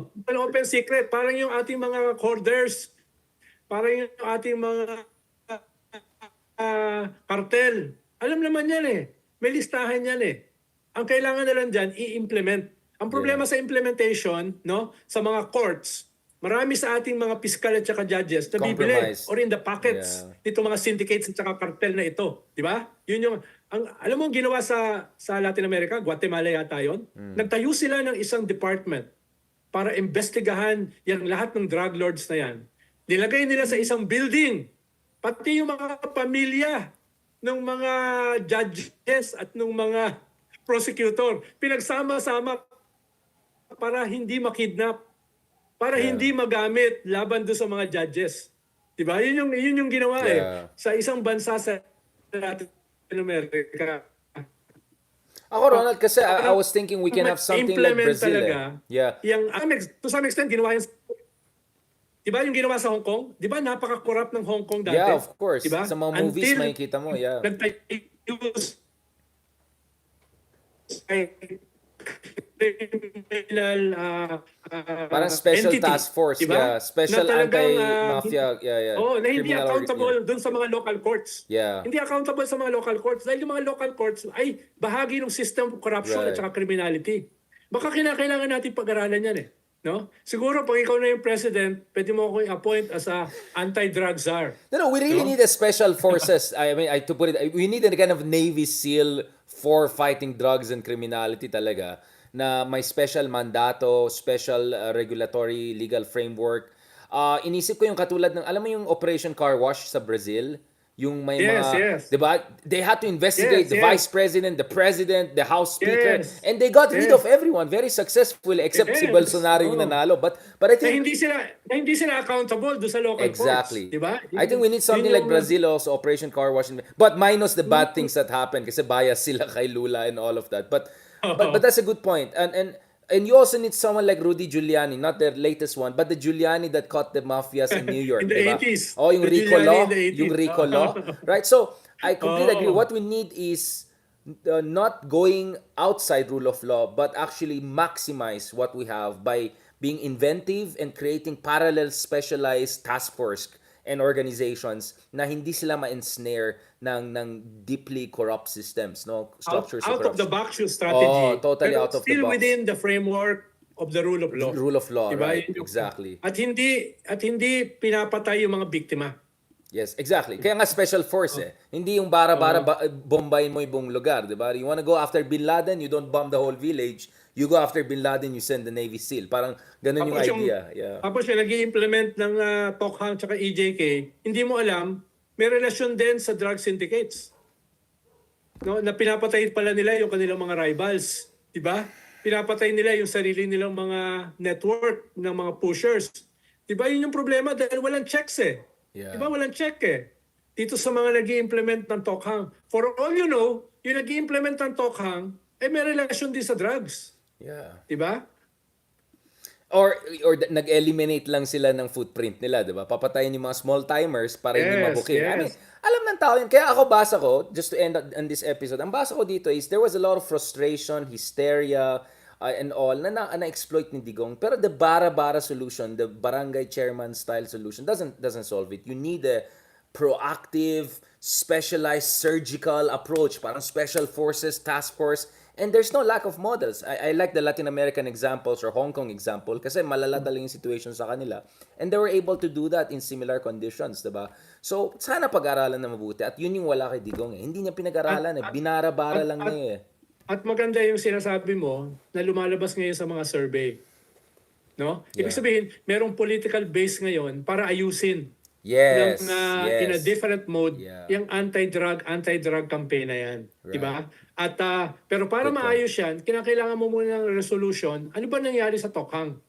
No? Yeah. Diba? Ganun yung imperative na pinapakita ng survey. Right. Na tanggap nila na walang nangyari dito sa Tokhang anti-drug campaign at lalo pang lumala yung sitwasyon. At the same time, ang daming namatay ng mga biktima na hindi naman dapat namatay. Exactly. Yun yung maganda dito sa mga survey na lumalabas. Mismo. It's a reckoning It's a reckoning na kung hindi dadalhin ni Presidente Bongbong sa logical conclusion, mumultuhin siya ng problema na yan. Kailangan dalhin na niya Diba? Kailangan dalhin na niya sa logical conclusion. This is his moment of truth. Yeah, I mean, if there's one time na I don't want him to be conflict avoidant, probably is this one. Kailangan talaga niya panindigan. Ito yung, you were elected a president to make tough choices, not to make easy choices or easy, I don't know, Valentine's, gym videos, mga pa-cute na gano'n. Sana naman, hindi lang pa-cute populism. We need decisive leadership. And he can hit multiple birds with one stone, right? He can do something popular, he can do something morally right, and then he can also papogi his family. Imagine if Marcos Jr. oversees judicial reform and justice for EJ case. He could go down in history in a very ironically positive way, right? Oh, even Win-win sa kanya yan. win-win No? talaga yan Win-win in a sa kanya. Chinese way. Win-win Oo. talaga yan sa kanya. Fantastic. I really enjoyed this episode kasi yun nga, medyo emotional tong issue na to. May mga nagsabi na may mga lambat sibat. Was that also special operation during time of Pinoy? But anyway, we can have a different discussion about Pinoy's time. But thank you, Secretary Llamas, for also having a fair assessment of yung mga pagkakulang ng dating administration, but without exaggerating their shortcomings and giving credence dito sa mga populist antics ni Digong. On that note, thank you very much. Sa next episode, pag-usapan naman natin ng konti ang Armed Forces of the Philippines very shortly because the Philippine Armed Forces is now going through massive transformation.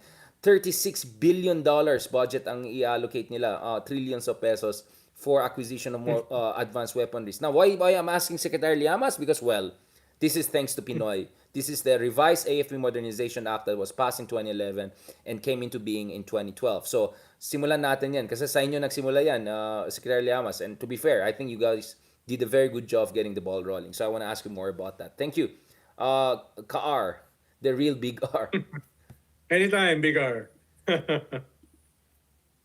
Okay, sa previous episodes, we discussed many important issues. Pinag-usapan natin ang Valentine's greetings ni BBM and then pinag-usapan natin really serious issues na heartening, very heartening issues like more and more Filipinos want justice for the victims of EJK and want more and more Filipinos. Tama yung sinabi mo, Ronald. They want na isang matinong paraan, no? In terms of dealing with the problems of crimes and drug problems in the country. Now, pag-usapan naman natin national defense. This is a big issue. So, recently, na-clarify ang ating mga top leaders kasama dyan si Gibo na hindi lang minimum credible defense ang hanap natin. Gusto natin maging a modern 21st century armed forces. I'm quoting actually Mike Lohico from Armed Forces of the Philippines during interview namin and I quoted him in a recent article. You can check it on Asia Times. Nagtitrending na yan. So $36 billion ang ina-allocate natin over the next decade doon sa third horizon or re-horizon ng 15-year modernization program na nagsimula sa panahon ni Pinoy. So the first AFP modernization was passed under Ramos in the mid-1990s in light of what happened sa Panginiban Reef at yung pag-alis ng mga Amerikano, so we had to rely on our own. Unfortunately, nangyaring Asian financial crisis and ERAP, so good luck with that. Now, we got a second chance, especially after Scarborough and Pinoy pushed for modernization. Now, we're pushing it to the next level.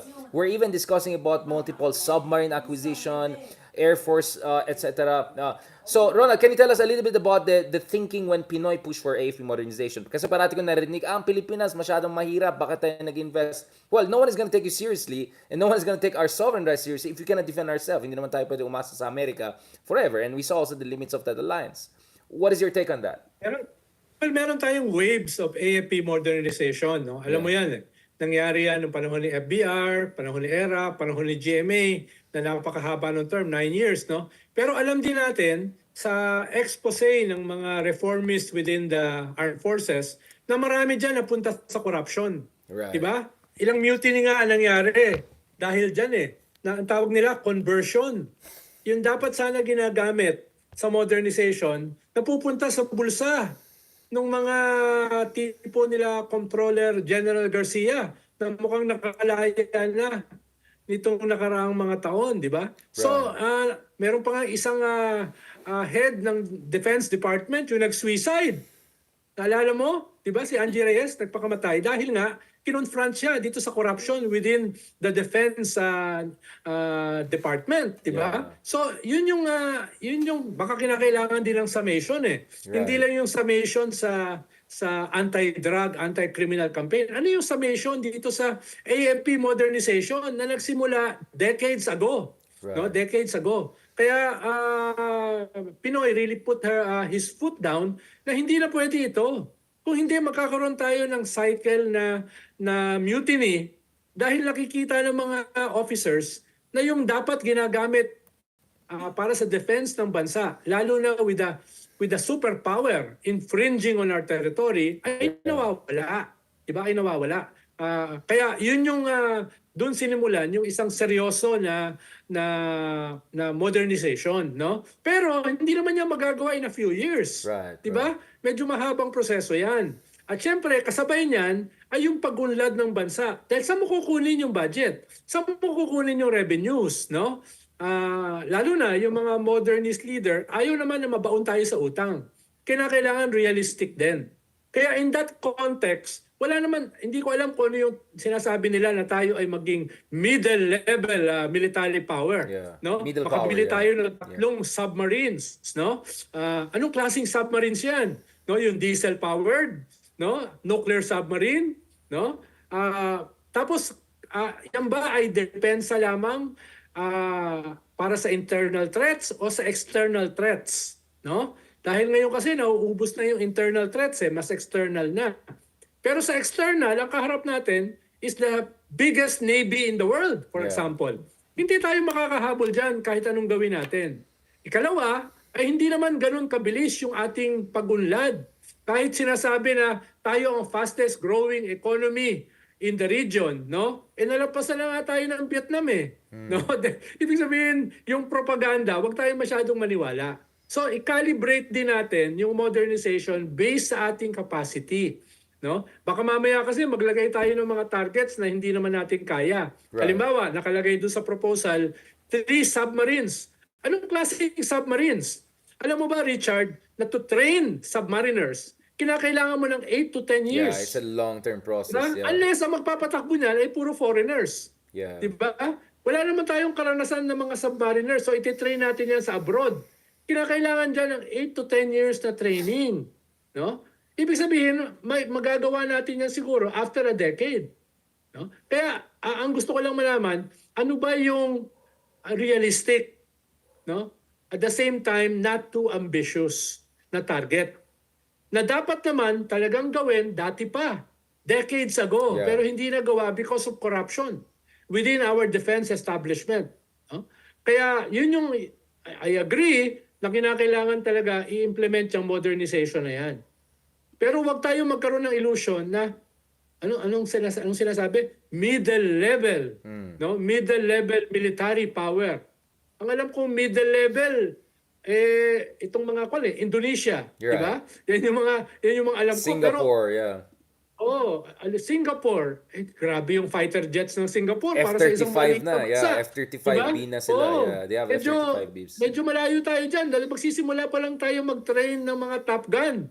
Alam mo ba ang training ng Top Gun? No, mas mahaba pa yan sa training ng mga doktor. Di ba? Yeah, medyo 15 years program yung mga ganun. Hindi yan ganun kadali. Kaya wag natin lokohin yung ating mga sarili. Yun lang naman sinasabi ko Di ba? Sa akin, ako, Ronald, I'll push back against you. Coast Guard case natin I see where you're coming from, but my pushback against you would be, first of all, wag natin kalimutan, in the 50s and 60s, we had the most advanced military in Southeast Asia. Tayong kinakatakot ng mga kapitbahay natin.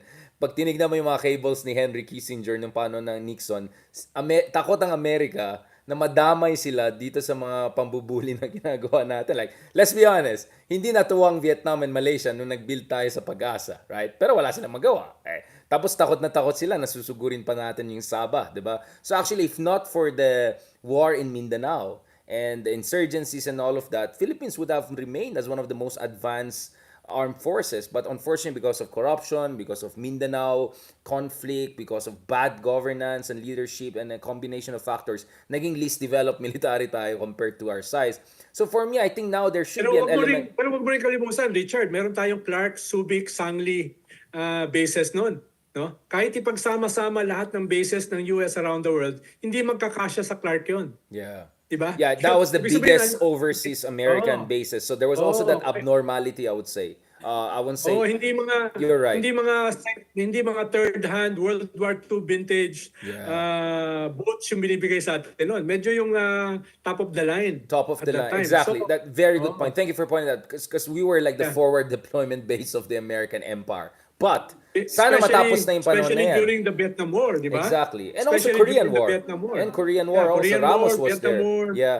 But nakasama tayo, no? But my point, Ronald, is hindi na pwede tayo umasa lang sa Amerika. And America is more of a geopolitical reality than a geographic reality. Diba? China is the geographic reality. And at some point, geography may trump geopolitics, di ba? Kung hindi nanalo ang Amerika sa Second World War, Japan ang maging superpower dito. So at some point, the Philippines, as one of the biggest archipelagic nations with fifth or sixth largest baselines in the world, has to have a decent navy. Several submarines, several advanced warships, maybe one helicopter, I don't know, carrier at least, if not. I mean, kasi the reason I'm saying that, Ronald, is our GDP is almost $500 billion. And even if sobrang mediocre yung quality of growth, if we continue to grow at 5, 6, 7%, we'll be a $1 trillion economy within the next decade. So that puts us in the top 25 in the world. I'm just saying, a country with a population of 120 million, with the sixth largest or top 10 largest baselines in the world, coastal lines in the world, a country with problems with a country like China and with serious concerns over reliability of America, especially if a Trumpian figure or Trump himself comes back, I think it reasonably makes sense for us to put some amount of significant amount in our defense capabilities so we have a say in protecting our... Kasi we're talking about, Ronald, trillions of dollars of oil and gas and fishery resources in Benham Rice, in Philippine Sea, in West Philippine Sea. Ang dami natin mga karagatan eh. So hindi pwede na... I know billions is not small. You could put that money in something more important. I understand that. But if you cannot defend it, kakainin tayo ng buhay. We're in a Darwinian world, whether we like it or not. That's the Chinese, the other powers, they don't look at the world through, I don't know, through civil society prism. They look at through a very realist perspective. So I think we have to respond to that accordingly. And for me, even if we spend $10 billion on acquisition of submarines, etc., that's still small part of our GDP because our GDP is already almost $500 billion. So we'll be still spending between 1 to 2% of our GDP and still we can build a decent military and catch up. That's where I'm coming from, Ronald, because I'm looking at the calculation here. US is spending 3 to 4% of its GDP sometimes. China the same. Russia the same. No, we spend only 1 to 2% and still we can have a decent armed forces. I'm just saying, nakakaya for the second largest ASEAN nation to have like bottom half level of Navy and Air Force. Like, parang ang Myanmar pa yata, mas maganda pa yung kanilang mga ano eh, di ba? I mean, may submarine pa yata ang Myanmar eh. Di ba? I mean, like, this is crazy. They have some advanced fighter jets from Russia. Like, so tayo hanggang FA-50 na trainer fighters lang from Korea, di ba? So I'm just saying, Yes. I understand where you're coming from, but sa sobrang we punch well below our weight, kailangan ng konting overcompensation. I hate to say it that way. But even with the I like what si Eden said here. We need ambitious but realistic. Ambitious but realistic approach. Kasi your warning is, don't be ambitioso and unrealistic. You just create trouble, problem, corruption. But I'm just saying, and the other thing I want to add, Ronald, is one of the problems we have had is, umasa lang tayo sa Amerika, we never built our own industrial military complex. I know it's a dirty word, but you need to have your own domestic industry so you can maintain and build your own warships. I mean, alam ba ng tao, nag-import tayo ng warships from Indonesia? I mean, forget about US, ano? Ang Indonesia po ay supplier natin ng warships. Why should the Philippines, which used to be the top 5 producers of ships in the world, with the best seamen in the world, buy from Indonesia? We should be able to build it for ourselves. So I hope this will be also the beginning of that, of the Philippines developing its own military industrial complex. Not in a bad way, na Cold War way, but in a way of building our... And you can create good jobs. Bring in engineers, defend our national security. That's where I'm coming from, Ronald. Well, I agree with you, no, na mahalaga yung defense at saka security. Ganun din yung framework ko, ambitious but realistic. Right. No? Hindi yung ambitious lang. Halimbawa, pag sinabi mong tayo ay magiging middle level military power, that's a bit ambitious. Dahil manggagaling tayo sa bottom eh. Diba? Medyo malaking jump yan. Medyo masyadong malaking talon jump. nun. Yeah. Tayo yung isa sa pinakamalaki ang Gini coefficient eh. Yeah. In terms of inequality. Nasa level tayo ng Africa eh. Yeah. Ibig sabihin, meron ka rin mga kailangan ayusin eh. No? Na mahalaga. Tapos, dapat lagyan mo ng substance yung ating growth. Halimbawa, yung growth natin ay hindi industrial base eh. Hindi agriculture base. Hindi yung real economy eh. Diba? Yeah. Ngayon, pag naayos mo yan, mas marami tayong gagastusin para sa defense. Dapat sustainable yung defense eh. Diba? Yun ang naman sinasabi ko. Dahil marami pang mga fundamentals na hindi naayos. I don't want to take a blind eye dun sa mga problema ng bansa na nasisingilin tayo later on. Diba? At magkikreate ng instability. So kinakailangan, ang sinasabi ko lang, ibalanse mo yan. Ibalanse mo yan. Dahil halimbawa, ang agriculture mo laging 1% or negative. Diba? Ang manufacturing mo ay hindi nagli-leap and bound like Vietnam or to some extent Thailand. Yung sinasabi natin na yung Myanmar at saka Thailand ay mas malaki yung kanilang military capacity. Yes, dahil may mga hunta yan eh. No? A large part of the history of Parang Thailand North is a Korea style military yan. Oo. Diba? Ganun din ang Myanmar. These are junta eh, no? Wala silang pakialam do sa ibang aspeto ng kanilang bansa. Tayo binabalansin natin, no? Para maging sustainable. Kailangan din nating i-improve yung economy natin para ma-sustain yung military spending, no? Halimbawa, yung sinasabi mo na industrial military complex na tayo na yung gagawa ng ating mga sariling barko. Yan, basic yan eh. Very basic yan. Dahil tayo ay one of the biggest archipelago. Dapat SOP. talaga shipbuilding no, ay isa sa strong point ng ating industry. Ngayon, for the first time, pumunta rito yung OSEA. It's a French company na kinausap ko nung ako ay cabinet secretary para yung official development aid ay gamitin para sa Coast Guard. Para sa 5-6 na boats ng Coast Guard natin, no? Ngayon, alam nila na lalaki ang ating need for boats. Kaya nagtayo na sila ng office dito starting last year, no? Starting last year. So kailangan natin ng ganyan para i-train tayo paano gumawa. Ang habol nila ay hindi sila mismo yung gagawa. Ang habol nila ay ang strength kasi nila ay hindi lamang shipbuilding eh. Ang strength nila designing. No? Design nila ang binibili ng Japan. Ang binibili ng Japan. Japan ang gumagawa ng boats, pero yung design galing sa OSEA. Pwedeng ganun yung ating partnership sa kanila eh. Diba? Pero hirap pa tayo sa design at this point eh. Pero Tulungan eventually, natin we have sila. to be part of the supply chain. Parang that's your idea. Yes. Yun ang sinasabi ko. Halimbawa dito sa shipping. No? Halimbawa sa shipping. Na sustainable. Na sustainable. No? Hindi yung, halimbawa, pag sinabi mong 360 billion, that's almost 2 trillion. No? 2 trillion. Hindi yan kayang gawin overnight. Diba?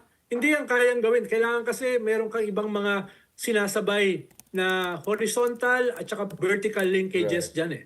Diba? Dapat nagkikreate yan ng horizontal at saka vertical economies. Diba? Na ang resulta ay ganyan. Diba? At hindi lang siyempre, hindi ka kagad magsisimula sa mga military vessels. Magsimula ka muna sa mga Coast Guard vessels. Diba? Yun yung, para nag-i-scale up ka sa technology.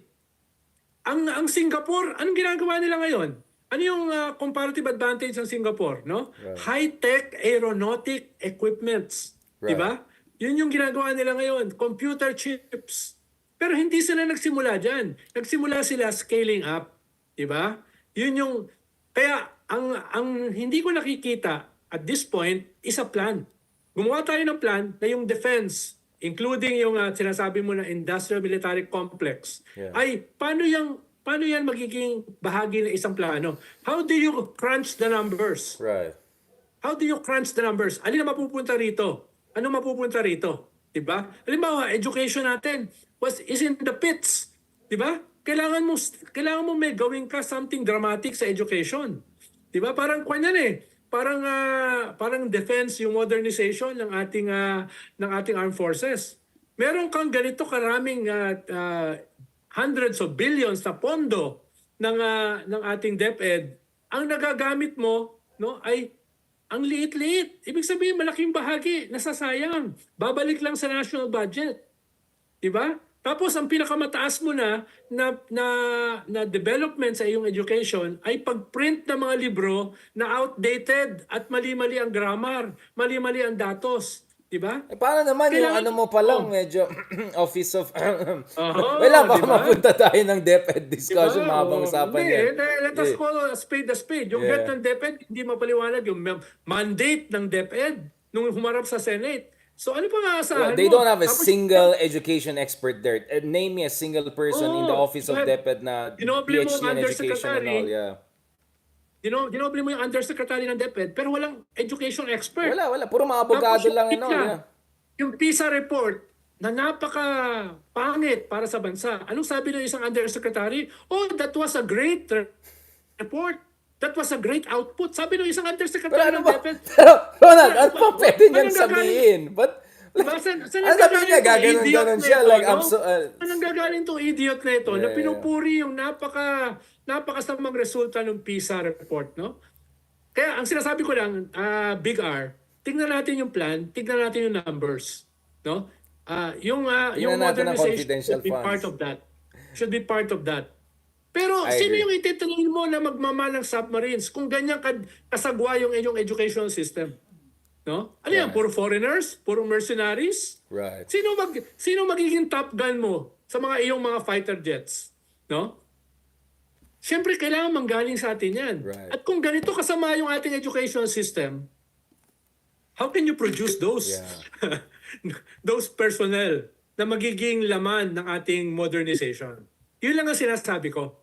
No? It has to be part of a rigid, effective plan.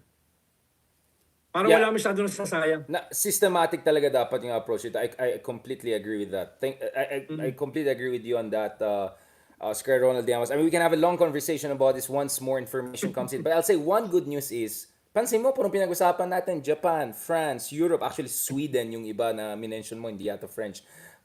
Not US anymore, right? At least, di ba? Medyo nag-expand tayo ng horizons. Hindi pwede purong Amerika lang pag-usapan natin. Hindi tayo pwede umasa sa Amerika. Ang Amerika maraming humingi sa kanila. Ang haba ng pila. Ayoko pumila dyan sa mga Amerikano, right? We have to really expand our partnerships and work with people. Diba, the best non-nuclear submarines are from Japan and Sweden. Yeah. The best Suryo non-nuclear, submarine. Yeah. non-nuclear. Dahil hindi pa natin kaya yung nuclear submarine. No? Medyo Yung matagal pa yan. No? SSSBN, yeah. Pero yung the best non-nuclear is Sweden and Japan, not the US. Yeah. Ito yung mga diesel-powered, di ba? Electric diesel-powered. Actually, nakita ko, tatlong nag-offer sa atin is Spain. They're offering even to build yung port yata sa Ormoc yata and facilities and all. Deep port facilities. France, of course, and Korea.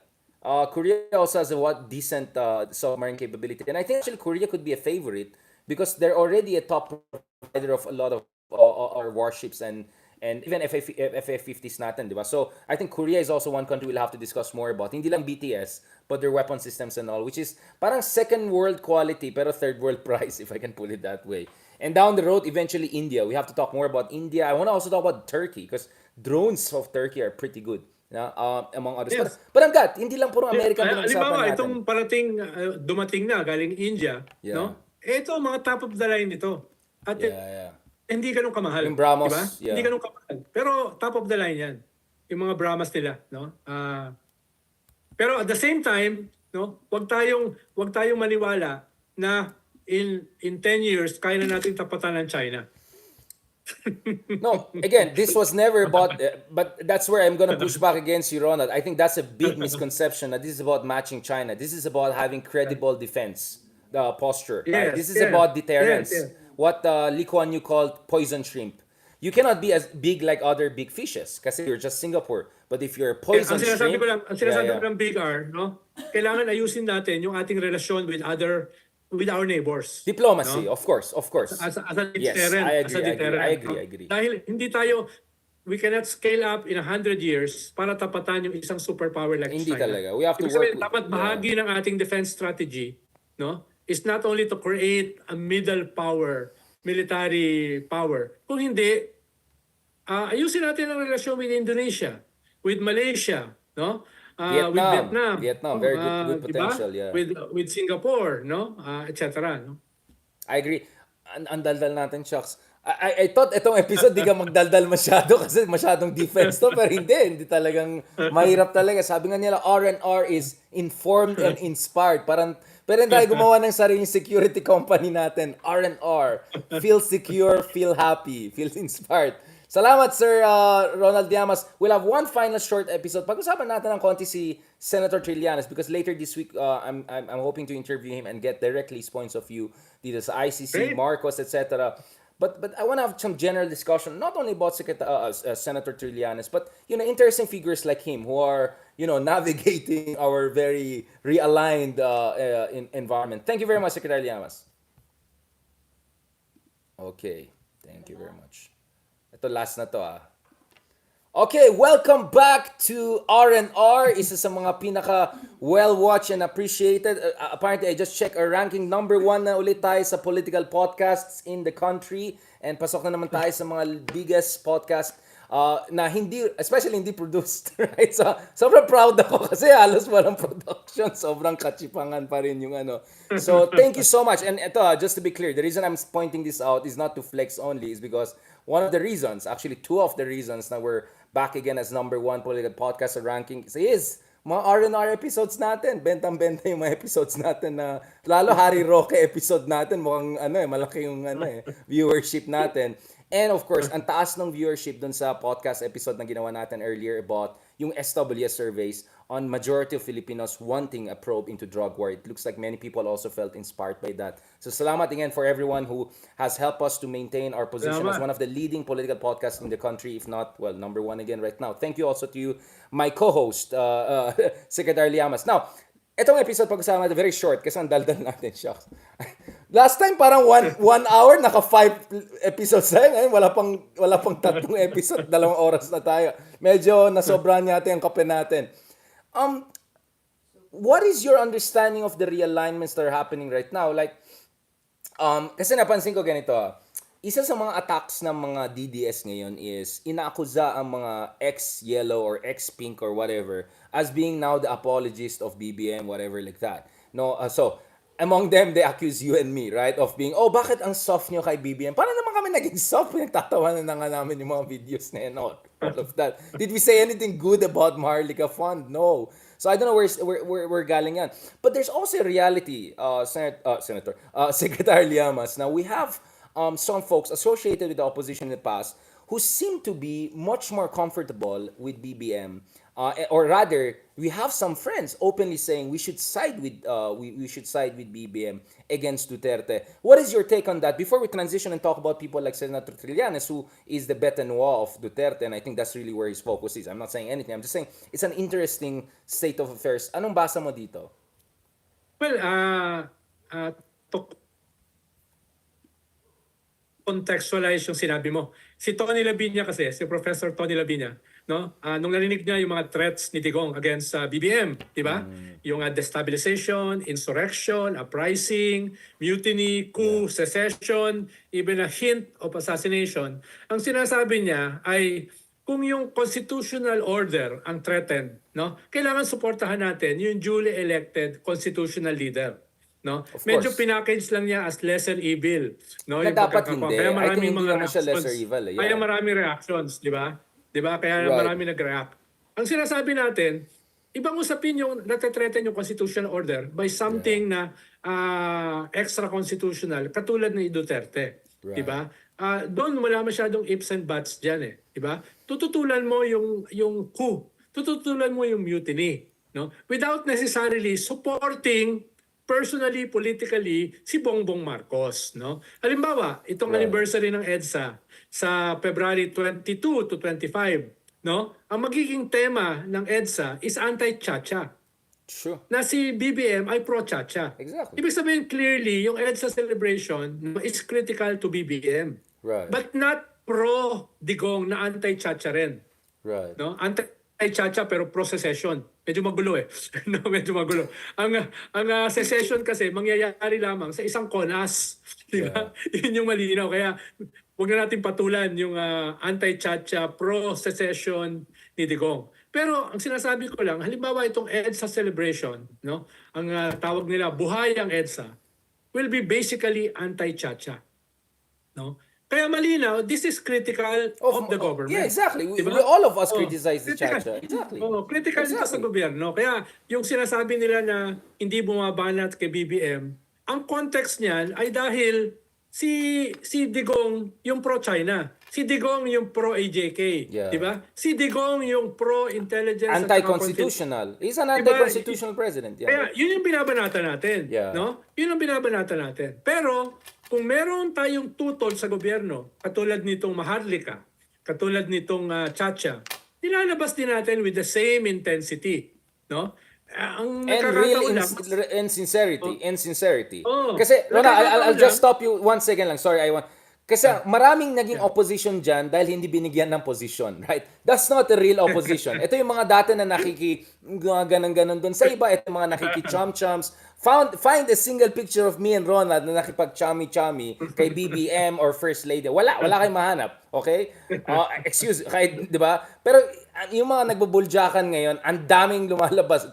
Ayun naman maniwala sa akin, punta kayo sa sa page ni Banat Bay. Marami siyang pinost ng iba diyan na interesting. Okay. Na, yun nga Ronald, hindi totoong opposition. Yung mga naging biglang opposition ngayon, hindi dahil lang hindi binigyan ng position or whatever. O, alam niyo na, hindi na wag itagba natin. So I'm just coming from there. So parang ginagaslight tayo eh. Na just because we see the DDS as potentially a bigger constitutional threat than BBM doesn't mean that we have turned a blind eye to the shortcomings of the Marcos administration or to the horrible things that happened during the dictatorship years. So let me be very clear. I'm saying this from solid north, just to be clear about it. That's how clear my convictions are. Hindi ako nagsasalita from California or from Beijing or from, I don't know, Shanghai or whatever. Okay, I'm speaking from solid north right now.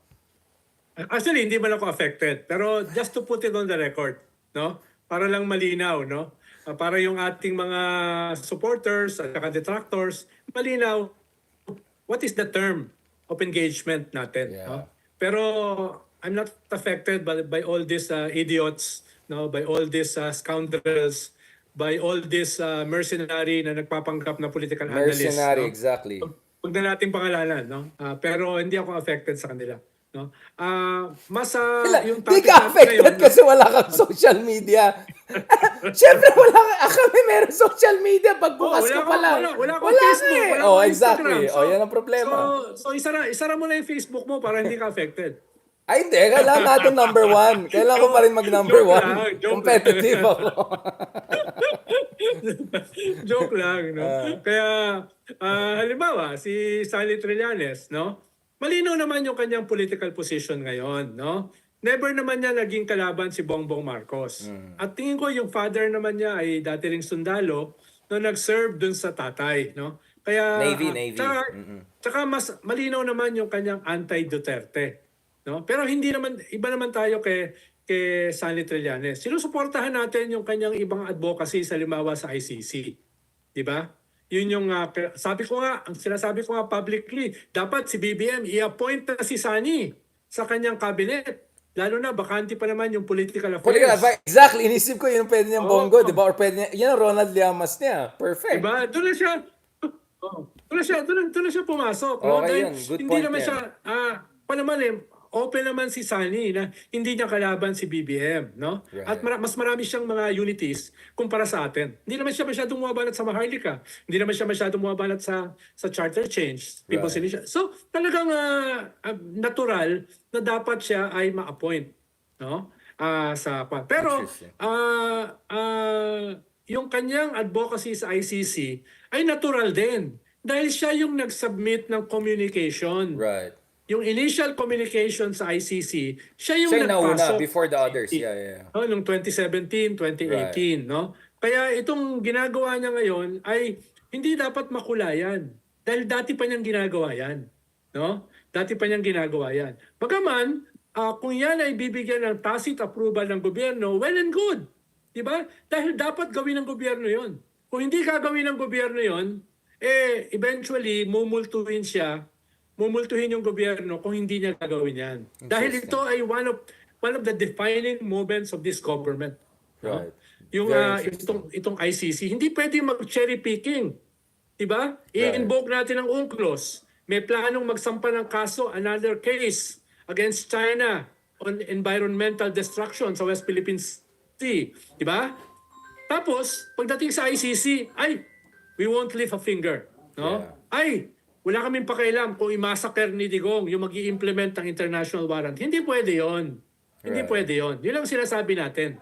Masisira yung ating bansa kung tayo ay nag-cherry picking sa international law. Katulad nitong isang idiot na senador na nagsasabi panghimasukan ng mga dayuhan dito sa ating mga korte, etc. Hindi ko na siya sasagutin. Pag-aralan na lang na ang international law. no? Extradition treaty, no? Magpalit Yung siya ng ating speechwriter. UNCLOS, Magpalit siya ng diba? speechwriter. Pag-aralan niya, anong ibig sabihin yan, di ba? Dahil meron tayong extradition treaty di ba? Tapos, kailangan pag-usapan niya, bakit tayo membro ng United Nations? Right. Bakit tayo membro ng UNCLOS? Di ba? Bakit tayo naging miyembro ng ICC? Bakit yung ating Supreme Court in December 2021, no? Unanimously inassert na meron jurisdiction ng ICC sa Pilipinas, Mas no? magaling kasi Unless sila mas matalino siya. Mas matalino magaling sila. siya sa Supreme Court. Mas matalino sila sa Supreme Court. Susundin Mas ko siya, magaling no? sila kay Ronald Llamas. Mas mahusay Kaya- sila kay Darian. Kaya itong senador nito, back to the drawing board, para na siya muli, no? No? Siguro dahil siya ay naging nakulong, Number one, naging yeah. ex-convict, no? Baka ayaw niya mangyari kay Digong yan, no? His master, no? Ayaw niya maging ex-convict rin si Digong. Baka yun yung kanyang pinanggagalingan. Pero wag na siya mag-assert ng sovereignty. Isang no? Ano siya? malaking North Korea? insulto sa sabi niya? ating bayan. Oo. May mga, anong tawag niya? Kengkoy. No? Mukhang siya yung Kengkoy No? Mukhang siya yung Kengkoy. Tapos, tignan na lang niya yung North Korea. Pariah state, a rogue state. No? Ang sabi ng North Korea, anong pakialam nyo kung gusto namin Correct. gumawa ng nuclear weapons? Anong pakialam nyo kung gusto namin i-threaten with nuclear attack ang South Korea at saka Japan? Anong pakialam nyo? Parang ganun yung ini-invoke Wait, ng Ronald, senador na Ronald, to excuse me, Dahil you're wala tong insulting kapakanan, North mga Korea. dayuhan. Sir Ronald, you're insulting sabagay, North Korea because ang North Korea ay lumalaban din sa China pag napipikon sila. Diba? So, just to be clear, medyo at least yung problema North rin ng Korea China yan. sumasagot na rin sa China once in a while. Yung iba dyan, silent pa rin. Anong buwan na, wala pa rin statement sa West Philippines yan. Daming Hindi, hanal. sinasabi ko lang, parang yun ang ini-invoke ng Syria, yun ang ini-invoke ng North Korea, na Mga huwag rogue kaming state, pakialaman mga ng rogue ibang state, bansa. yeah. No? Diba? Yun yata ang gusto nitong senador na ito na mangyari sa Pilipinas, maging rogue state. Diba? Na dapat hindi panghimasukan. No? Kaya, okay na, doon ako titigil. Baka ma-dignify ko pa yung kanyang rambling sa Senate. No? Baka tawagin na naman niya akong kulang sa pansin. Wala Talaga na. naman sa pansin. Ikaw na Talagang sobrahan sa pansin. Aldens. Ronald Aldens. Crush ng bayan. Salamat, Sir Ronald Aldens. Talagang napahabang usapan natin. I really appreciate. Basta akong stance ko, nor for secession of Mindanao, but yes to ICC. Yun yung totoong position. Yes to accountability. Yes to justice. Yun ang dapat totoong position. Third way na matino. Progressive opposition. Kaya sana medyo i-clarify Especially nila. now. Sa yung mga Pilipino, nag-scale up na sa kanilang appreciation sa ICC. Ngayon pang may mga idiots na katulad dito sa Senado, di ba? Oy, wag naman. Hindi man ano lang kailangan lang nila palitan yung speechwriters nila. Yun lang masasabi ko. Salamat, sir. Malaking insulto ang sinabi naman tayo diyan. Okay, salamat, sir. Anytime, Bigar. Proud na proud si Bonifacio sa atin ngayon kasi lumalaban tayo. Next time, balikan natin yung gusto mo, yung mga bayani natin. Balikan natin with Lizandro Claudio. We need to be with the historian. Kasi kailangan natin ng mga trivia Yung mga nasa na pa nakapunta yung si Big L? Hindi, nag-arrange yan ng talk ko kasi mag-Berkeley, magdadrop by ako. No, let's have with Leloy kasi kailangan natin ng mga marites. Sinong jowa nito, sinong mga ginawa ni ganitong ganyan, baka mas alam nila sa'yo, di ba? Saka si Mark, imbitahin mo rin para si Mark, kailangan natin. Dahil, best yan, si Mark. Rin yung bakbakan sa mga vloggers di ba?